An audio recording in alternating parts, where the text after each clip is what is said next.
सो wide spread demand रहती है कि आसपा जो 1958 का एक्ट है उसे रिपील कर दिया जाए, लेकिन मणिपुर की गवर्नमेंट ने खुद ही डिस्टर्ब एरिया नोटिफिकेशन निकाला है, काफ़ी एरिया को डिस्टर्ब एरिया डिक्लेयर कर दिया है. What is disturb area then? So disturb area एक ऐसा एरिया है जो डिक्लेयर किया जाता है by notification under the section 3 of AFSPA act of 1958. और डिक्लेयर कौन करता है? या तो सेंट्रल गवर्नमेंट कर सकती है, गवर्नर कर सकता है, स्टेट और एडमिनिस्ट्रेटर ऑफ यूटी डिक्लेयर कर सकती है, या तो पूरे स्टेट को या किसी पार्ट के एज अ डिस्टर्ब एरिया.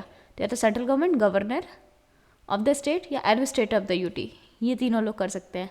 और एरिया डिस्टर्ब एरिया होगा ड्यू टू डिफरेंसेस और dispute between the members of different religious, racial, language और रीजनल ग्रुप और कास्ट और कम्युनिटीज़ के बीच में डिफरेंसेस आ जाए तो लड़ाई होने लगेगी, तो उसे डिस्टर्ब एरिया डिक्लेयर कर सकते हैं अंदर द सेक्शन 3 ऑफ आसपा. और कौन डिक्लेयर कर सकता है? सेंट्रल गवर्नमेंट, गवर्नर और state administrator of UTs declare कर सकते हैं, या तो पार्ट ऑफ स्टेट या whole part of state as a disturb area.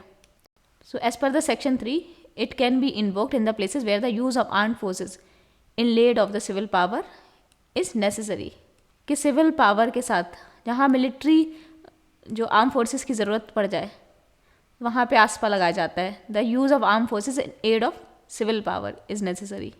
मतलब सिविल पावर के लिए आर्म फोर्सेस का यूज़ ज़रूरी नेसेसरी हो जाता है, तो वहाँ पे आसपा लग जाता है. इन्फोर्स करने की पावर किसके पास है? The ministry of home affairs. Ministry of home affairs के पास है power to enforce this act where necessary. यहाँ पे कुछ एक्सेप्शंस भी होते हैं जहाँ पे सेंटर अपनी पावर दे सकता है स्टेट गवर्नमेंट को. स्टेट गवर्नमेंट पे डिसीजन की पावर सेंटर छोड़ सकता है अगर चाहे तो. वैसे तो मिनिस्ट्री ऑफ होम अफेयर्स के पास आता है power to enforce this act, लेकिन अगर सेंट्रल गवर्नमेंट चाहे तो स्टेट गवर्नमेंट को भी पावर दे सकती है.